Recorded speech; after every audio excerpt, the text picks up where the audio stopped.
उत्तर प्रदेश में 2022 का विधानसभा चुनाव तो दूर है, लेकिन इसके लिए प्रदेश में तोड़फोड़ जोड़तोड़ की राजनीति शुरू हुई है। ब्राह्मणों को लुभाने के लिए BJP, Samajwadi party, Bahujan Samaj party और कांग्रेस में होड़ सी लगी है। इसी बीच बसपा के कद्दावर ब्राह्मण नेता रामवीर उपाध्याय और उनके बेटे चिराग के बीजेपी में शामिल होने की खबरों ने प्रदेश की राजनीति में हलचल तेज कर दी है।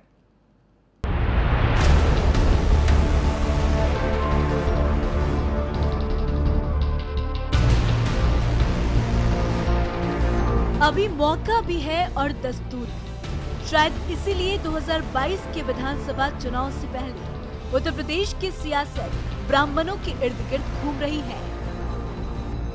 सभी पार्टियां अपने अपने तरीके से ब्राह्मण वोटों को रिझाने में लगी हुई है। ऐसे में बीजेपी ने भी अपना दांव चलते हुए बसपा के कद्दावर नेता रहे रामवीर उपाध्याय के बेटे चिराग को अपनी ओर खींच लिया है।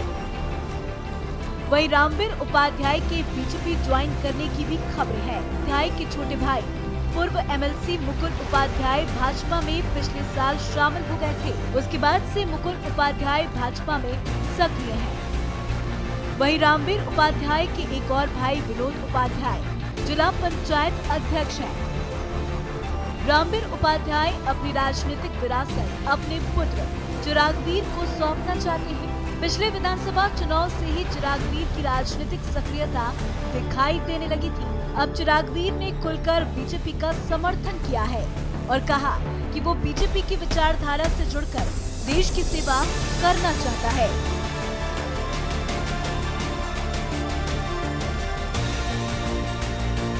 विचारधारा से प्रभावित हूँ। माननीय श्री नरेंद्र मोदी जी, हमारे प्रधानमंत्री, हमारे प्रदेश के मुख्यमंत्री योगी आदित्यनाथ की कार्यशैली से बहुत प्रभावित हूँ और मैं श्री राम का भक्त हूँ। मैं उनकी सेवा करना चाहता हूँ और देश में अब राम मंदिर बनने जा रहा है और बाकी बहुत अच्छे कार्य हो रहे हैं जो कि मुझे बहुत अच्छे लगते हैं। इसीलिए मैं इस विचारधारा से जुड़कर लोगों की सेवा करना चाहता हूँ। आज आपने भाजपा ज्वाइन कर ली है? हाँ जी, मैंने ज्वाइनिंग तो मैं 2-4 दिन बाद करूँगा, अभी बात चल रही है। नखलों में होगी आपकी? जी। वहीं सीएम योगी से मुलाकात के बाद चिराग के पिता रामवीर उपाध्याय के भी बीजेपी ज्वाइन करने के प्रयास लगाए जा रहे हैं।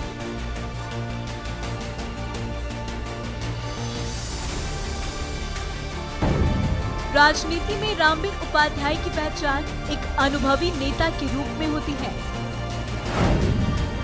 पूर्व मंत्री ब्राह्मण समाज के कद्दावर नेता है और पश्चिमी उत्तर प्रदेश में समाज में उनकी अच्छी पकड़ भी है।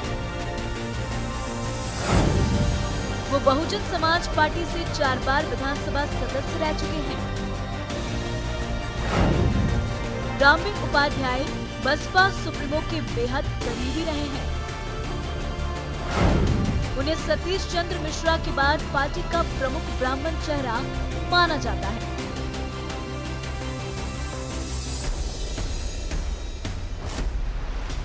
दो 2017 में बीजेपी सरकार बनने के बाद से ही माना जा रहा था कि वो बसपा का साथ छोड़ सकते हैं। लोकसभा चुनाव के दौरान भी वो चर्चाओं में रहे। कभी उन्होंने बीजेपी के समर्थन में अपील की तो कभी बीजेपी प्रत्याशी एसपी सिंह को गले लगा लिया। उन्हें इसका खामियाजा भी भुगतना पड़ा। लोकसभा के नतीजों से पहले ही बसपा सुप्रीमो मायावती ने उन्हें पार्टी से निलंबित कर दिया था।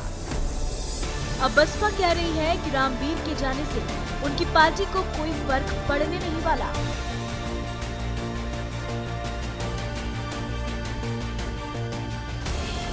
श्री रामवीर उपाध्याय जी बहुजन समाज पार्टी से एमएलए हैं, जीत के आए थे। लेकिन ये आपको याद होगा कि जब लोकसभा के चुनाव हो रहे थे तो उस दौरान में उनकी जो पार्टी के विरोधी गतिविधियां थीं, पार्टी के विरोधी जो कैंडिडेट्स जो चुनाव लोकसभा में लड़ रहे थे, उनके द्वारा मदद की गई थी। और इसको ले करके जब वो देखा गया कि लोकसभा के चुनाव में वो इस तरह का उन्होंने काम किया तो बहुजन समाज पार्टी ने श्री रामवीर उपाध्याय जी को पार्टी से उसी समय निलंबित कर दिया था। तो वो पार्टी से तो जब से निलंबित किए गए तब से ही पार्टी से वो इस समय एक्टिविटी से सब बाहर हैं।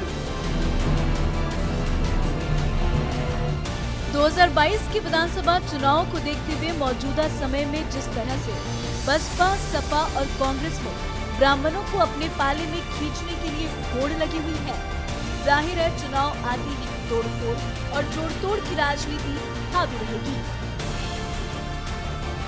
रामवीर उपाध्याय को अपने पाले में लाकर बीजेपी ने बड़ा दांव चला है। आगरा से शिव चौहान और लखनऊ से आदित्य द्विवेदी, R9 टीवी, उत्तर प्रदेश, उत्तराखंड।